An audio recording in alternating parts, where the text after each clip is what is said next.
Okay, so let me introduce myself first because knowing a little bit about me actually matters for this channel. My name is Ali, and this is my channel. And this right here is my very first video.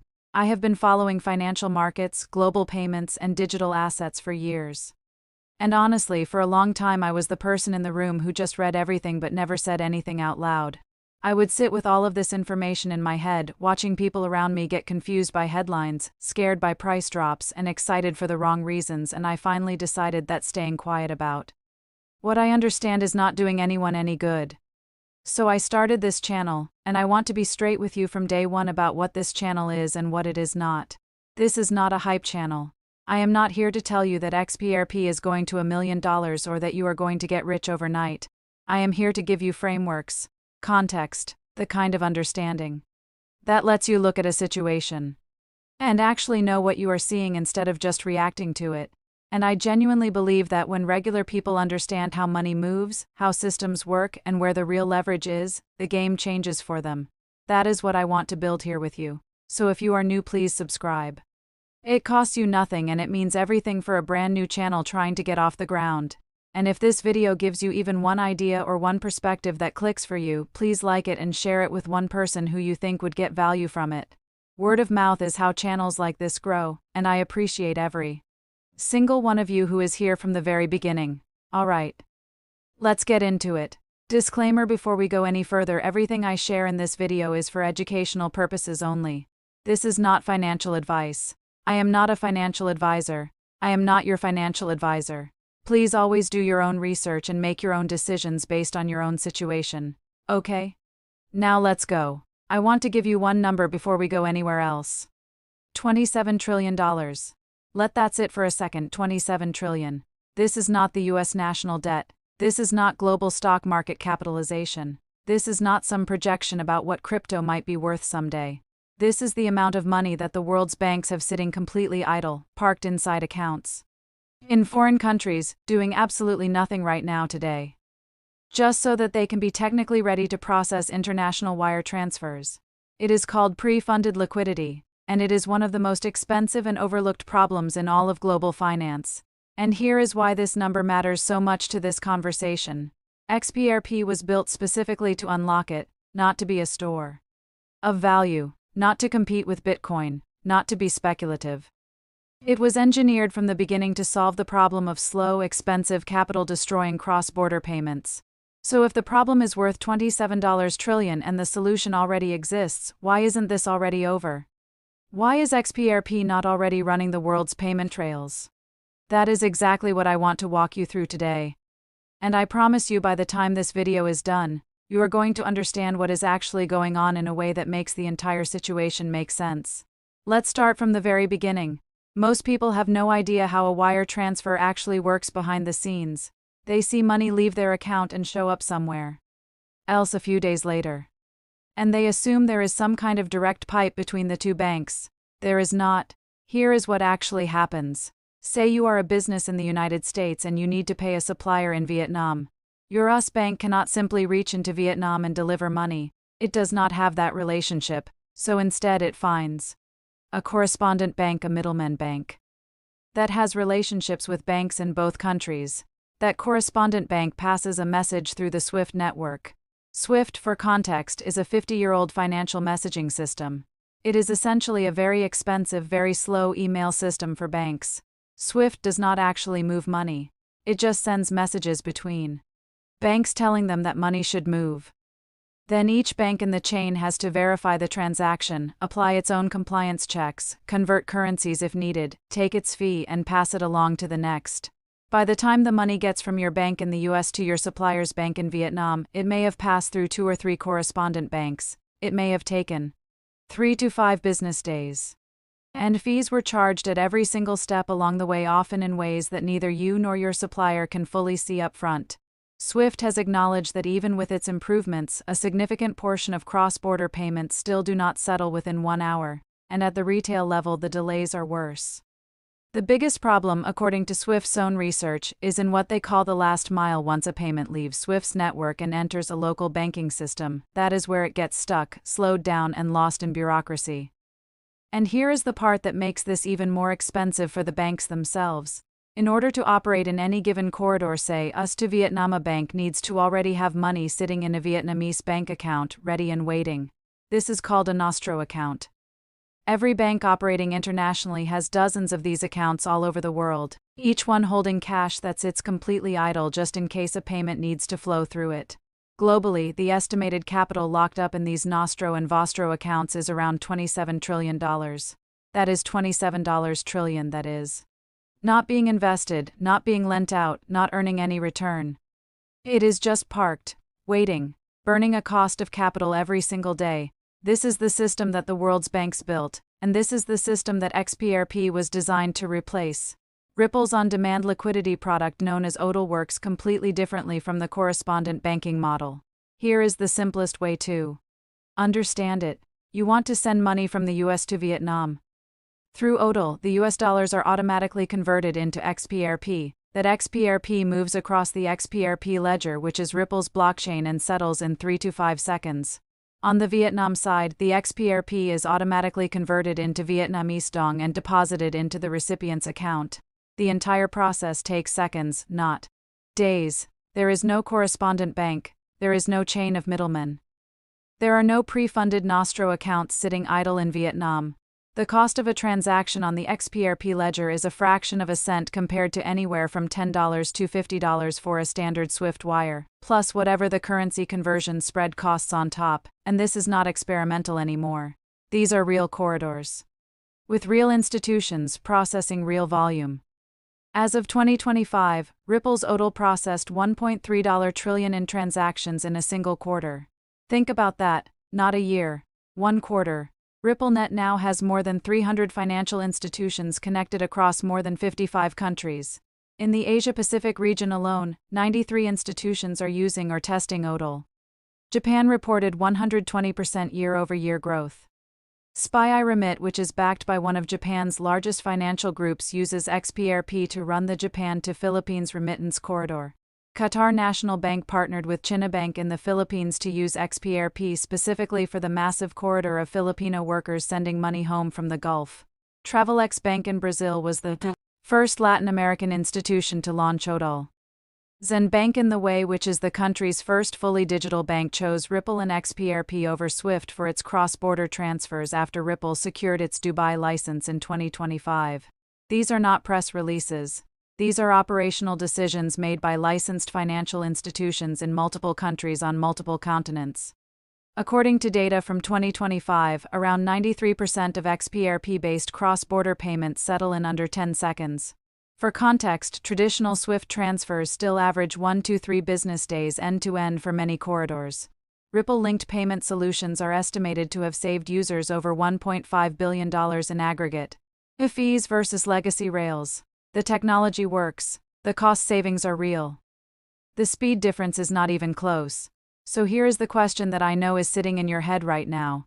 If HODL is this much faster and cheaper, why are banks not all using it already? This is where it gets genuinely interesting and genuinely frustrating. The answer has a few layers. Layer 1. Compliance and risk. Banks are not startups.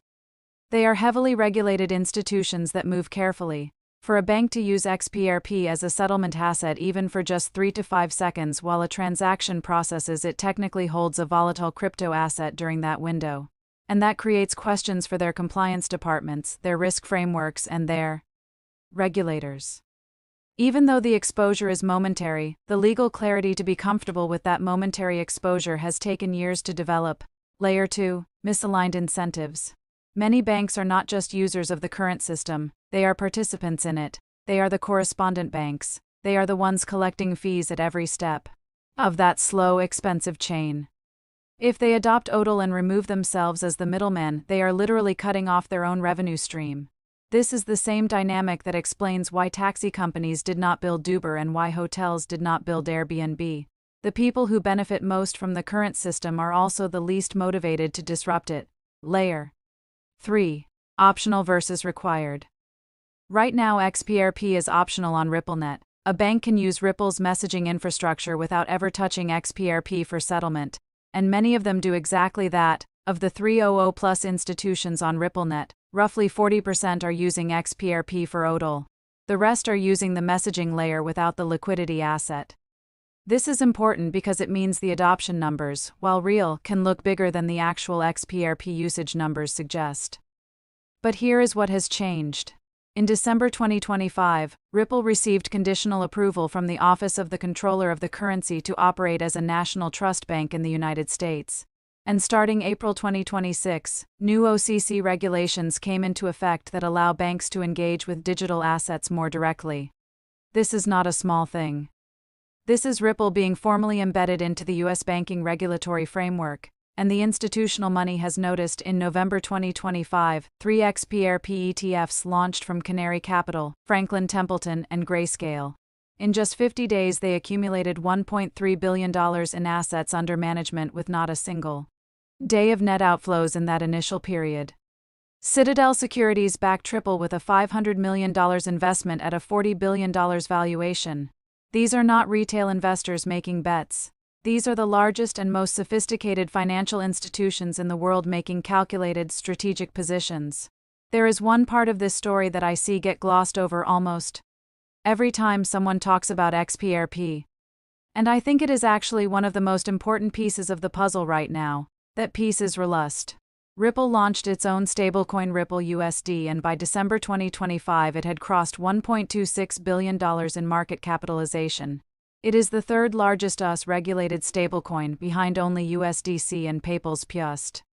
Now you might be asking, why does Ripple need a stablecoin if it already has XRP? Is Relust competing with XRP? The answer is no, and understanding why is key. Relust is issued natively on the XRP ledger. It is a dollar-pegged, fully reserved stablecoin backed by US Treasury securities and cash equivalents, audited weekly. It gives institutions the speed and transparency of blockchain settlement without having to hold a volatile asset. When an institution wants to settle cross-border using Ripple's infrastructure but does not want exposure to XRP's price volatility, they can use Relust instead. But here is the connection that matters. In corridors where Relust needs to cross between two currencies that do not have a direct fiat pair, which is most emerging market corridors, XRP steps in as the bridge asset. So every time Relust scales, it creates more demand for XRP in the corridors where direct conversion is not possible. They work together, not against each other. Relust pilots in Japan and South Korea were launching in early 2026, targeting Asian payment corridors. Ondo Finance partnered with Ripple to bring tokenized US treasuries onto XRP using Relust as the settlement layer. There is an active pilot running with MasterCard. And the Genius Act, which was signed into law in July 2025 in the United States, created a federal framework for payment stablecoins, which gave Relust the regulatory clarity it needed to operate through official banking channels. This is not a stablecoin competing with XRP. This is an ecosystem being built where Relust is the stable layer and XRP is the liquidity layer, and institutions can choose how much of each they need for any given corridor. Now I need to address something that has been generating a lot of noise in the past few weeks and that I think requires a very clear-headed look. SWIFT, the 50-year-old messaging network that is the backbone of global banking, is building a blockchain. On March 30, 2026, SWIFT officially announced that it has completed the design phase of its blockchain-based shared ledger and is now moving into building a minimum viable product. Over 40 banks are involved, and this is not a small list. Bank of America, JP Morgan Chase, CIBC, Deutsche Bank, BNP Paribas, and Lloyds Bank are all part of this. The goal is to enable 24/7 cross-border payments through tokenized commercial bank deposits. SWIFT is targeting a live launch with 25 or more banks by June 2026. When people saw this news, there were two very loud reactions. One camp said this is proof that SWIFT is going to destroy XRP. The other camp said SWIFT is basically just copying XRP. Both of those reactions are wrong, and here is the more accurate picture. First, SWIFT's blockchain is not using public crypto assets like XRP. It is a permissioned ledger built on Hyperledger BSU technology, designed specifically to keep all value inside regulated banking accounts. SWIFT deliberately built it this way because that is what their member institutions are comfortable with. They are not going to put trillions of dollars of institutional settlement through a public blockchain overnight. That is just not how the banking industry works. Second, and this is the part most people are completely missing, SWIFT is connected to a company called Thunes. Thunes is a global payments company now embedded inside SWIFT's network. and Thunes has a connection to Ripple's ODL infrastructure, which means the routing sequence for a payment could technically look like this. A company sends a payment through Swift, Swift routes it through Thunes. Thunes offers access to Ripple's ODL, and XRP settles the final leg.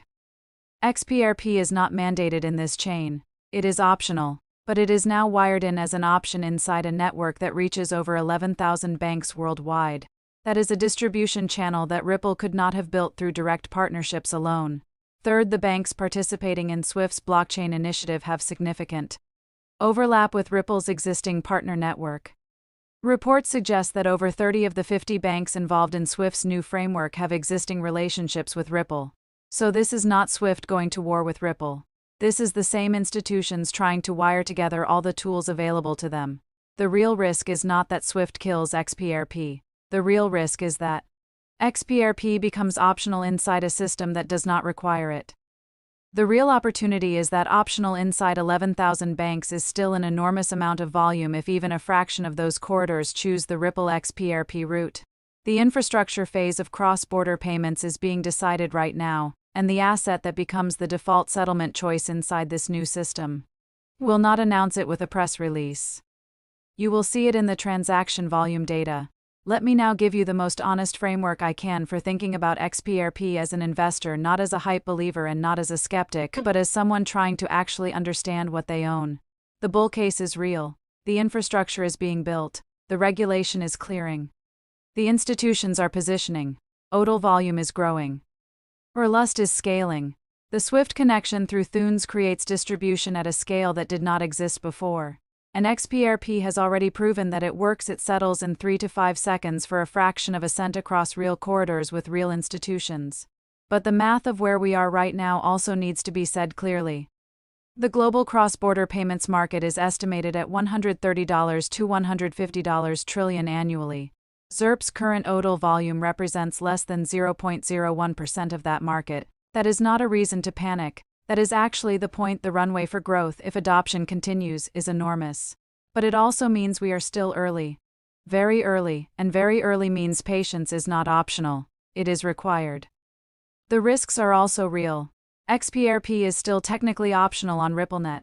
Many of the 300+ institutions use only the messaging layer without XRP. If that does not change, if XRP stays optional and institutions find other ways to achieve the same result, the adoption numbers can look impressive while the actual token demand stays limited. Swift's own blockchain, once fully live, could offer banks an alternative path to faster settlement without needing XRP at all.